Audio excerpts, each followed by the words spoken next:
Madame, Monsieur, bonsoir. Merci d'être au rendez-vous de 20h sur la télévision togolaise. En voici les titres. Rapport d'activité de l'année écoulée. Les questions de bonne gouvernance politique, sécuritaire, économique et surtout les recommandations à valider. C'est ce qu'il faudra retenir de la 12e réunion ordinaire du comité des experts du Conseil de l'entente à Lomé. De leur côté, les experts de l'ONU Habitat poursuivent leur mission dans notre capitale. Cet après-midi, ils ont recueilli les besoins prioritaires de la ville de Lomé en matière d'urbanisation. À découvrir tout de suite dans ce journal.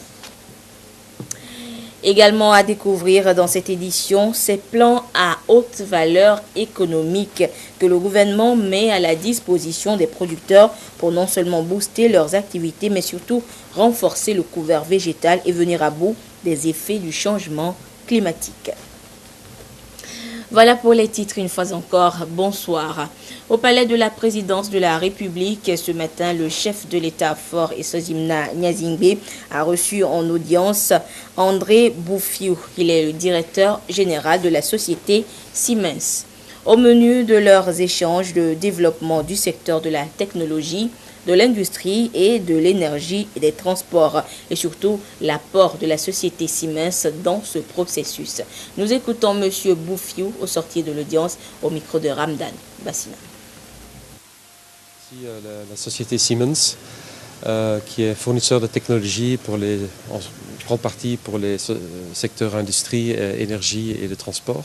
Et donc nous avons discuté avec son Excellence le Président les défis majeurs du Togo et comment, en tant que société technologique, nous pourrions aider à contribuer à trouver des solutions pour ces défis. Nous avons fortement apprécié la vision du chef de l'État sur la vision togolaise sur le futur. Et je crois que Siemens, avec ses solutions technologiques, s'inscrit bien dans la résolution de ces problèmes, en particulier énergétiques, problèmes de l'eau, problèmes de la santé.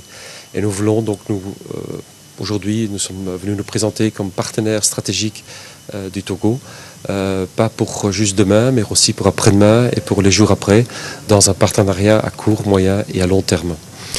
Et nous nous proposons aujourd'hui comme partenaire stratégique au Togo, et nous avons fortement apprécié la vision du président sur le développement futur du Togo.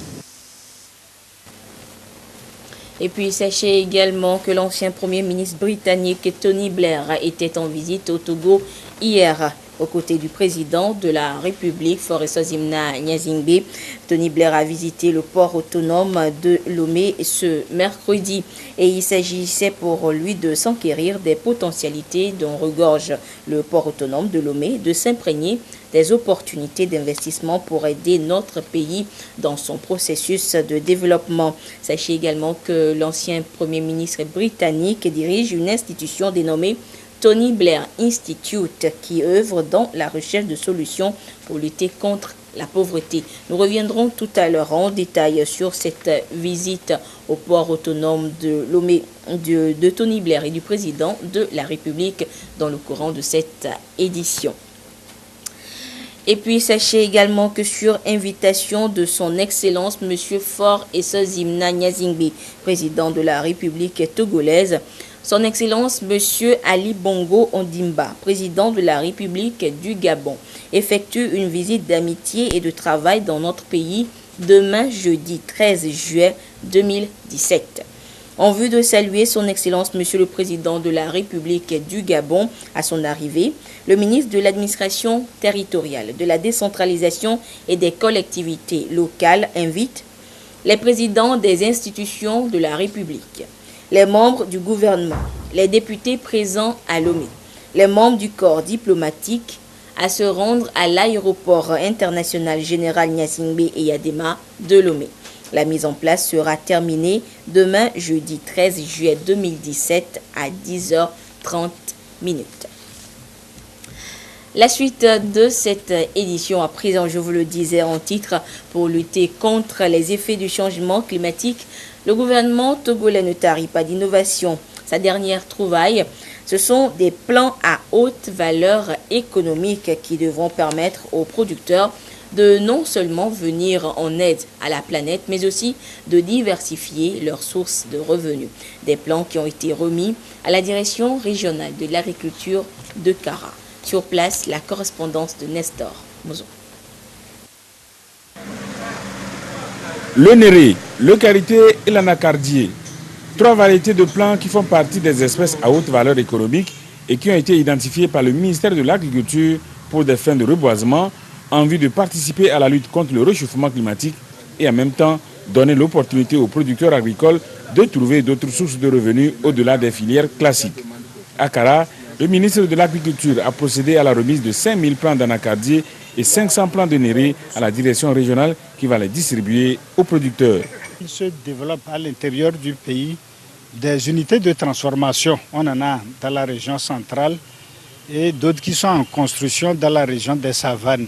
Donc pour permettre aux producteurs d'avoir d'autres sources de revenus, ces plants vont être distribués au travers des directions régionales de notre département à toutes les organisations paysannes qui ont une maîtrise du foncier. Ça va de 25 hectares à 50 hectares.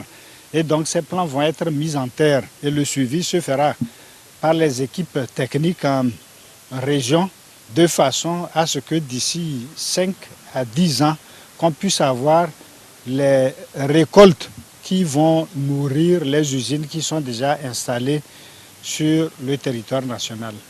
Ce sont les pépiniéristes privés qui ont produit ces plants. Ceux de Kara ont perçu leur dû des mains du ministre de l'Agriculture. Le nombre de plants acquis pour l'ensemble du pays est de 174 000 pour un montant de 68 millions de francs CFA. Et on l'a compris, avant de remettre ces plans acquis de droit, ils ont été préalablement acquis auprès des pépiniéristes locaux, comme vous venez de le voir, du côté de Kara. Et c'était également le cas du côté d'Amakpapé dans le Hao. Yves, avec des vivis. Ce sont des plants à haute valeur économique, des plants d'anacardier, de palmier à huile, de karité, de néré, de baobab et de tamarin. Plus de 100 plants achetés aux pépiniéristes, comme ici à Amakpapé dans le Hao, des achats effectués dans l'optique de renforcer la résilience des populations vulnérables au changement climatique.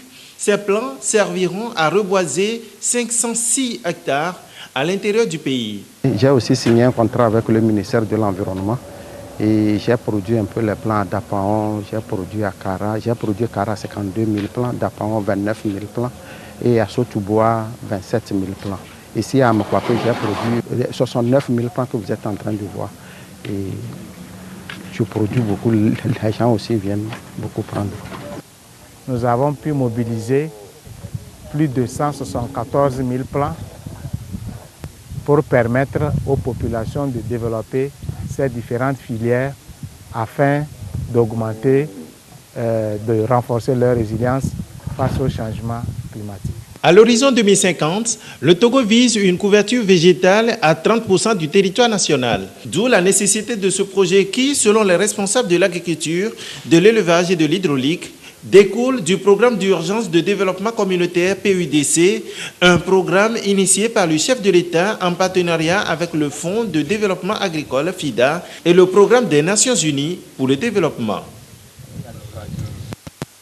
Et pour aussi bien préserver l'environnement que la santé humaine, il est important, voire primordial, de gérer au mieux les déchets chimiques et organiques. Mais comment le faire ? C'est l'objet de la formation qui réunit depuis hier des spécialistes en la matière à Lomé. Des précisions avec Diane Melenkib et Luc Assi. La production et l'utilisation de produits chimiques et biologiques sont des activités économiques fondamentales pour le développement. Cependant, l'exposition à ces produits et leurs déchets présente des risques potentiels et des effets négatifs pour la santé et l'environnement. Entre autres risques et dangers, l'intoxication, le cancer, les gaz à effet de serre et la pollution du sol. La connaissance de ces dangers et la maîtrise des bonnes pratiques de leur gestion sont des outils qui permettront de les gérer en toute sécurité. Et c'est à cet exercice que ces acteurs ici présents se soumettent. Il s'agit de nous organiser et de voir ensemble les secteurs qui utilisent ou qui génèrent les déchets chimiques dangereux, les déchets biologiques dangereux, et de mettre en place un plan d'action de sensibilisation dans ce secteur. Il s'agit notamment des industriels, il s'agit des agriculteurs qui utilisent des produits chimiques dangereux, il s'agit des hôpitaux qui génèrent des déchets biologiques dangereux. Il est bien de gérer un déchet, mais si vous-même, vous ne connaissez pas les tenants et les aboutissants, vous risquez vous-même de vous infecter ou de générer d'autres déchets qui sont plus dangereux que les déchets initiaux. Donc il y a des normes qui ont été établies sur le plan international et nous on fera l'effort d'internaliser ces normes-là, de partager toutes ces normes avec les parties prenantes et de voir celles qui sont adaptables au niveau national.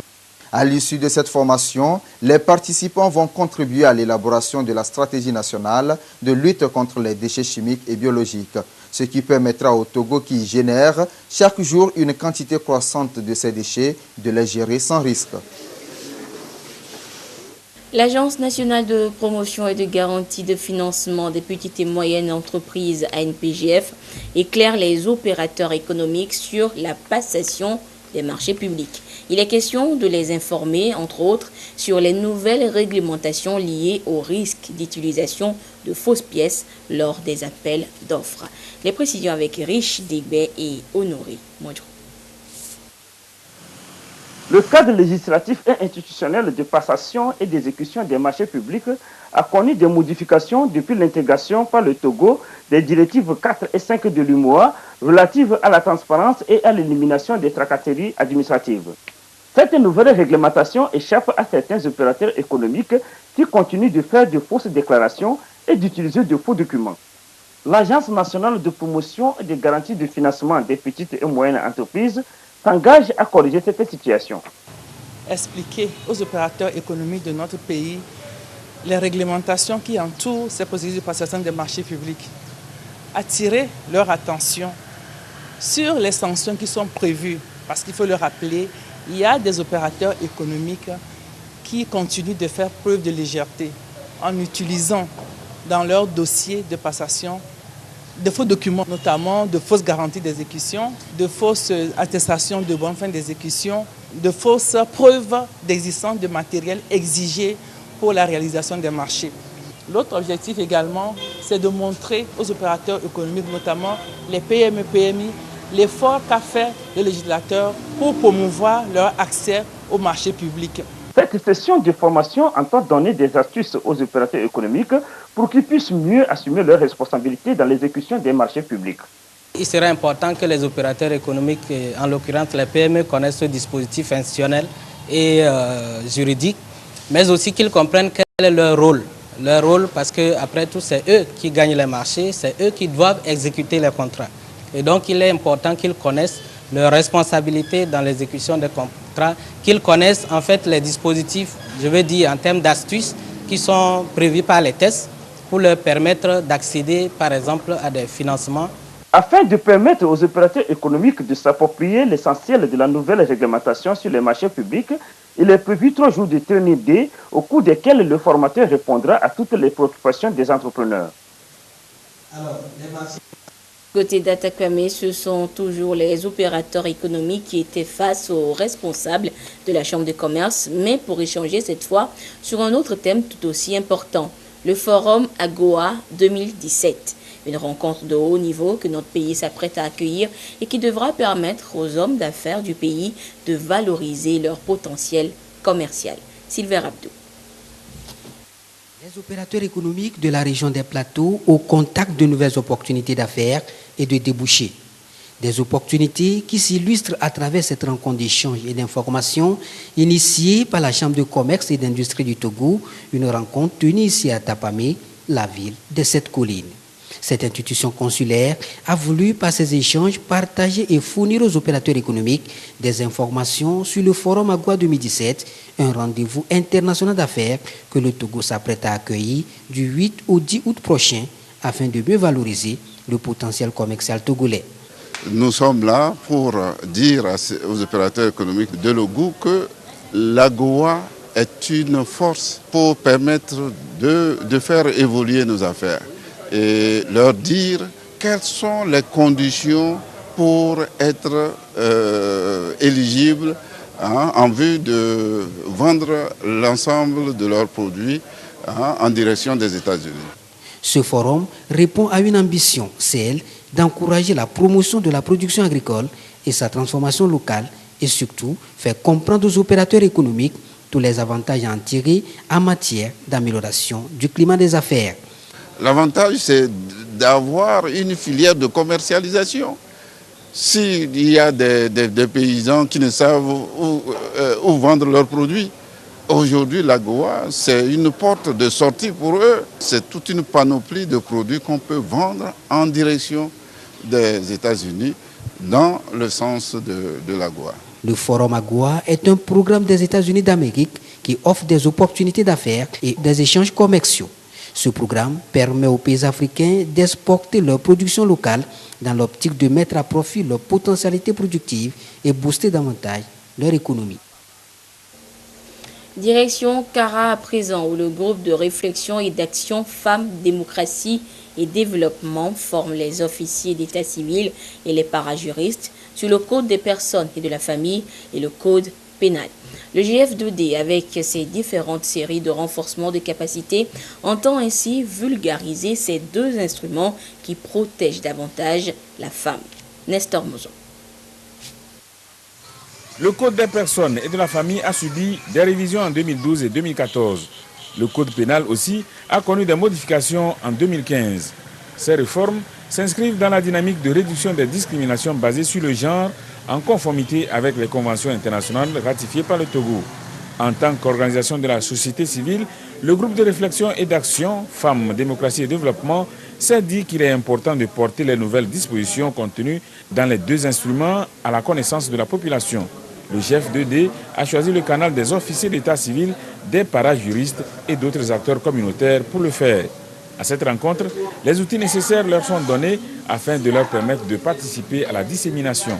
Dans le code des personnes et de la famille, les modifications majeures qui ont été faites concernent essentiellement la direction du ménage. Avant, dans le code de 1980, il y avait le mari qui était le chef de ménage et qui prenait la plupart des décisions et qui contribuait essentiellement à la prise en charge des charges du ménage. Maintenant, à partir de 2014, le législateur a voulu que ce soit l'homme et la femme qui contribuent à proportion de leurs ressources aux charges du ménage. En ce qui concerne par exemple le choix de la résidence commune, ce choix-là est fait de commun accord entre les deux époux. Dans le nouvel article, il est bien précisé que le lévirat, le sororat sont interdits par la loi et sont punis également.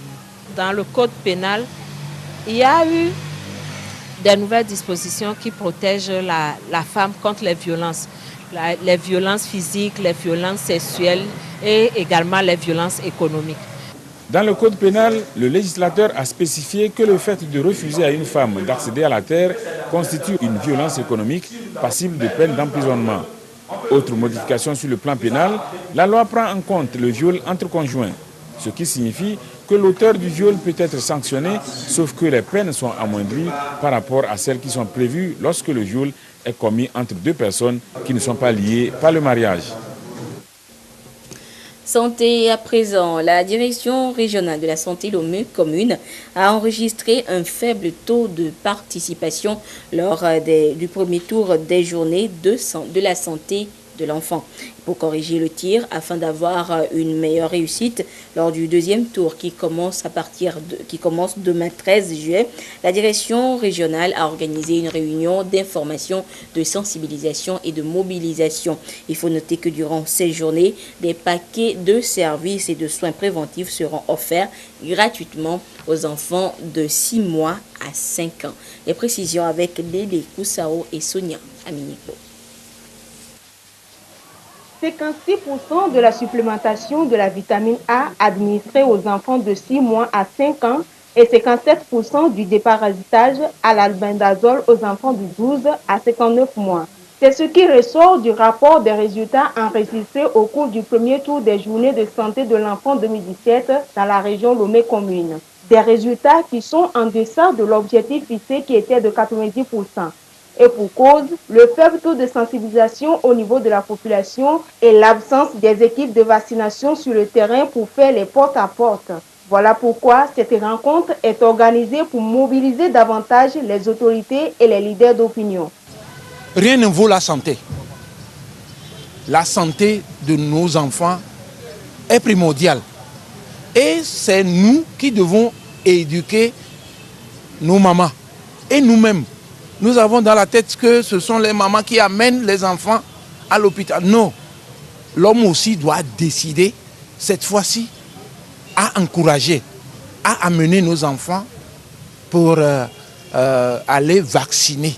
Les attentes à la fin des 4 jours d'intervention, c'est que les objectifs assignés soient atteints. Les 90% pour la supplémentation en vitamine A, 90% pour le déparasitage à l'albendazole et au moins 90% pour le rattrapage de vaccination chez les enfants qui sont incomplètement ou non vaccinés.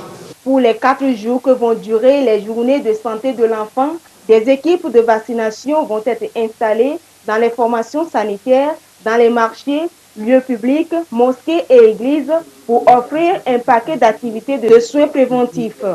Au total, 104 équipes de vaccination fixes, 146 en poste avancé et 28 en poste mobile seront déployées pour atteindre 208 534 enfants de moins de 5 ans. Et parlons toujours des enfants. Le Bénin, à l'instar des autres pays du monde comme le Togo, a mis en place des instruments et adhéré à des mécanismes juridiques de protection de l'enfance. Et l'ensemble de ces instruments est censé assurer un environnement protecteur des droits reconnus à l'enfant dans la société. Mais force est de constater que ce code de l'enfant peine à être appliqué au Bénin. Regardez.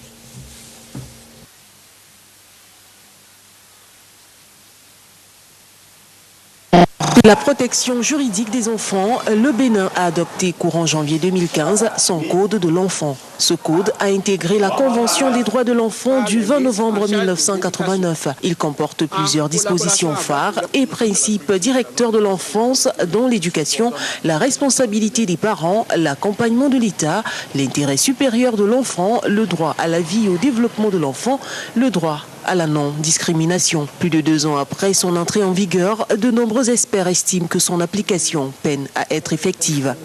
Pour nous magistrats, son application ne pose pas de problème, puisque la loi, dès qu'elle est votée et promulguée, son application s'impose à nous. Maintenant, comme je le disais tantôt, le contenu de ce code, c'est des droits positifs. Des droits qui appellent à ce que l'État, pour son application, mette la main à la poche. Le Code de l'enfant comporte 409 articles et a recensé les infractions courantes qui sont commises sur les enfants. Cependant, le secteur de l'enseignement est davantage touché par les violences faites aux enfants. Elles se manifestent par la recrudescence des châtiments corporels à l'école et les abus sexuels en milieu scolaire. Toutes choses qui soulèvent le problème de la vulgarisation de ce code. Au niveau de la coalition, nous sommes en train de faire actuellement un travail de sensibilisation, de vulgarisation d'un certain nombre de dispositions du code avec certains acteurs du système que sont la majeure partie des juges d'enfants. Selon les dispositions du code, l'enfant appartient à l'État. Il est non seulement éduqué par ses parents, mais aussi en milieu scolaire et dans la société. De nombreux experts estiment que les autorités doivent se préoccuper de la mise en application des textes de loi pour la tolérance zéro aux violences faites aux enfants. Plusieurs organisations de la société civile continuent de militer pour la vulgarisation de ce texte de loi afin de renforcer la protection des enfants.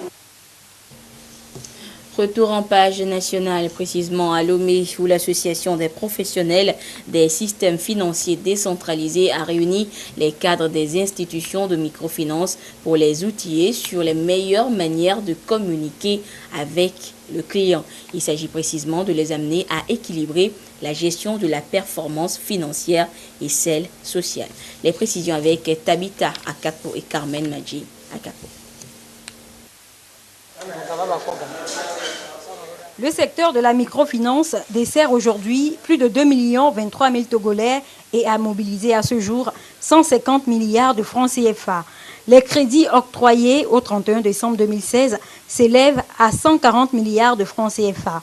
Mais les recouvrements des crédits constituent l'une des difficultés auxquelles est confronté ce secteur d'activité. Plus de 10% du crédit reste impayé. Face à cette situation, des moyens sont donc mis en œuvre depuis 2 ans pour amener les clients à rembourser leurs crédits. Les cadres des institutions de microfinance reçoivent ici les outils de coaching nécessaires pour une meilleure orientation des clients. Il faut leur enseigner à écouter le client, à prendre en compte ses préoccupations et à rediscuter les échéanciers aux besoins avec les clients. Ça demande d'amener dans le crédit, même si c'est des questions de rentabilité, de suivi des institutions, d'amener un peu l'humain et le social dans la gestion du crédit. Nous avons de sérieux conflits avec certains clients. Donc nous pensons qu'il faut entretenir les institutions sur cette thématique-là et nous ferons beaucoup de groupes. Plus de 7 000 agents sont employés dans le secteur de la microfinance aujourd'hui au Togo. C'est dans cette optique que le Fonds national d'apprentissage, de formation et de perfectionnement professionnel FNAP-PP soutient cette initiative. On a observé qu'il y a une carence dans la gestion du recouvrement et la gestion des clients. Donc, cette formation apportera à ces agents des outils nécessaires pour que tout le monde soit satisfait et que les microfinances se portent davantage mieux. L'Association des professionnels des systèmes financiers décentralisés espère que cette formation pourra contribuer à réduire de 10 à 3% le taux de crédit des clients. Je vous l'annonçais en début d'édition, l'ancien Premier ministre britannique Tony Blair est en visite au Togo. Il est là pour apprécier les opportunités d'investissement qu'offre notre pays. Et vous le voyez sur ces images, il a été reçu par le président de la République, Faure Issozimna Gnassingbé, et avec qui il s'est rendu ce mercredi au port autonome de Lomé pour se faire une idée des potentialités et capacités opérationnelles de notre port. Pour l'ancien Premier ministre britannique, il s'est félicité des efforts du Togo sous le leadership du chef de l'État. Nous écoutons ces propos recueillis par Ramdan Bassina. Je suis très content d'être ici encore à Togo. Je veux faire tout ce que je peux pour aider le développement du pays. J'ai une grande admiration pour le président, pour son équipe, pour tout ce qu'il fait pour le pays. Et je crois qu'il y a un potentiel énorme pour Togo. J'ai vu ce matin le développement du port. C'est un développement de grande importance pour le pays. Et puis aussi, je crois qu'il y a des grandes opportunités maintenant pour l'industrie, pour le développement du pays, pour la réduction de pauvreté. Et je crois que l'avenir pour Togo est un avenir plein des opportunités. Mais il faut travailler, il faut faire beaucoup des réformes, des changements. Et je sais bien qu'il y a l'esprit dans la présidence et dans le pays pour achever ces objectifs et pour développer le pays d'une façon extraordinaire pour changer la vie quotidienne du peuple et pour améliorer la vie des citoyens. Donc, encore, je veux dire que mon institut est tout à fait prêt à aider le développement du pays dans n'importe quelle façon que nous pouvons. Nous avons un grand désir d'être des partenaires pour le président et pour le programme, le plan pour changer le pays pour le meilleur. Voilà donc les appréciations de l'ancien Premier ministre britannique, les appréciations du Togo. Nous reviendrons en détail sur sa visite avec le chef de l'État au port autonome de Lomé dans nos prochaines éditions. 20 milliards de francs CFA. C'est le montant octroyé par la BOAD à Orabank Côte d'Ivoire hier.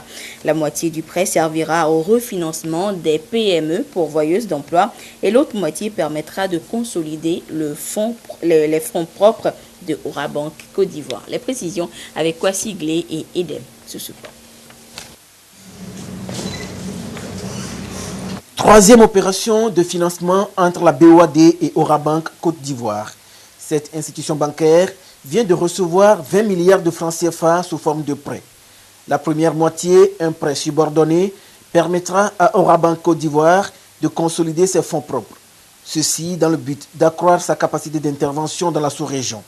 Un appui qui permettra également à l'établissement d'anticiper le respect du nouveau dispositif prudentiel qui entrera en vigueur le 1er janvier 2018 dans l'espace UEMOA. La seconde moitié servira au refinancement des petites et moyennes entreprises.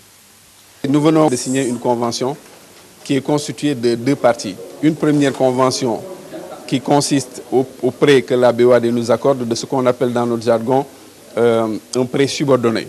Ça, c'est destiné à renforcer notre fonds propre et à financer le développement de notre banque dans les années qui viennent.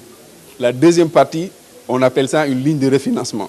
C'est de l'argent que la BOAD met à notre disposition, que nous allons reprêter aux PME-PMI. Aujourd'hui, les véritables gisements de croissance dans nos pays, ce sont les PME-PMI. Ces contrats confirment la bonne tenue de la coopération entre la BOAD et Orabank Côte d'Ivoire, et ce, depuis 5 ans. La mise en place de ces deux concours en faveur d'Orabank Côte d'Ivoire est intervenue après une évaluation rigoureuse de l'institution qui a mis en évidence, entre autres, une activité en progression, aussi bien en termes d'emploi que de ressources, et une situation financière satisfaisante dans un environnement bancaire très concurrentiel. Les deux conventions signées ce jour matérialisent l'engagement de la BOAD à soutenir le programme national de développement 2016-2020 de la Côte d'Ivoire, dont la table ronde des bailleurs de fonds s'est tenue à Paris en 2016. En effet, elle porte la contribution de la BOAD à environ 152,5 milliards de francs CFA pour un objectif de financement retenu de 350 milliards sur la période quinquennale, soit déjà 43,5%. La ligne de refinancement de 10 milliards de francs CFA s'inscrit dans le programme initié par la BOAD et son partenaire allemand KfW. Elle entend soutenir les PME par le canal des banques commerciales, des PME qui constituent la base du tissu économique dans l'espace sous-régional. Le prix volontaire de l'année 2017 est lancé depuis hier à Lomé. C'est une initiative de l'Agence nationale du volontariat au Togo qui veut récompenser les volontaires nationaux et internationaux dans notre pays qui se sont illustrés par leur action civique et leur engagement pendant les 4 dernières années et de façon ininterrompue. Les précisions avec Tabitha Akako et Carmen Madji Akako. Le compte à rebours a commencé pour la 2e édition du prix du meilleur volontaire de l'année. Un concours organisé par l'Agence nationale de volontariat au Togo pour mettre en exergue le rôle que jouent les volontaires dans le développement du Togo.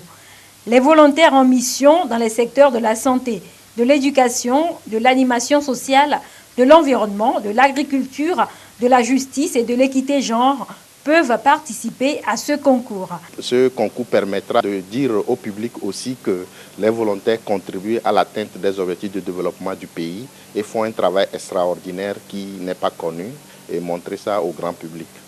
La particularité, c'est que la première édition l'année dernière était exclusivement réservée aux volontaires nationaux des 4 premières vagues. Donc cette année, c'est ouvert à toutes les vagues. Et les missions sur lesquelles on doit évaluer ou primer les volontaires sont les missions qui sont plus en lien avec les ODD. Le concours cette année s'est élargi aux volontaires internationaux en mission sur le territoire togolais. Une décision qui réjouit la représentation de France Volontaire au Togo. Vous avez une forte présence de volontaires internationaux au Togo, que ce soit au niveau de France Volontaire, du corps de la paix, les VENU. Sont tous des corps de volontariat qui interviennent ici sur toutes les actions de développement à la base. Donc ça nous a paru important que ces volontaires-là soient aussi reconnus et connus dans ce qu'ils font à travers le Togo. Le concours Prix du meilleur volontaire 2017 va primer le 5 décembre prochain 5 volontaires de différents domaines pour leur contribution à l'atteinte des objectifs de développement durable ODD. Les volontaires éligibles ont jusqu'au 19 août prochain pour le dépôt des candidatures. Et je vous rappelle une fois encore ce communiqué sur une invitation de son Excellence M. Faure Essozimna Gnazingbe, président de la République togolaise, son Excellence M. Ali Bongo Edimba, président de la République du Gabon, effectue une visite d'amitié et de travail dans notre pays demain jeudi 13 juillet 2017. En vue de saluer son Excellence Monsieur le Président de la République du Gabon à son arrivée, le ministre de l'Administration territoriale, de la décentralisation et des collectivités locales invite les présidents des institutions de la République, les membres du gouvernement, les députés présents à Lomé, les membres du corps diplomatique à se rendre à l'aéroport international général Gnazingbe et Yadima de Lomé. La mise en place sera terminée demain jeudi 13 juillet 2017 à 10h30. Et puis pour terminer, je vous rappelle l'actualité du jour, c'est cette visite du chef de l'État Faure Essozimna Gnazingbe et de l'ancien Premier ministre Tony Blair au port autonome de Lomé. Le Tony Blair qui est en visite depuis hier au Togo pour apprécier les opportunités d'investissement qu'offre notre pays. Et cette visite conjointe avec le chef de l'État au port autonome de Lomé lui a permis de se faire une idée des potentialités et des capacités opérationnelles de notre port. Et après cette visite, l'ancien Premier ministre britannique s'est félicité des efforts du Togo sous le leadership du chef de l'État. Nous reviendrons sur cette visite conjointe du chef de l'État et de l'ancien Premier ministre britannique au port autonome de Lomé dans nos prochaines éditions. Fin de ce journal. Merci de votre fidélité à la télévision togolaise. À 22h30, vous serez en compagnie de Edem Sousoupo pour la dernière édition du journal. Au revoir.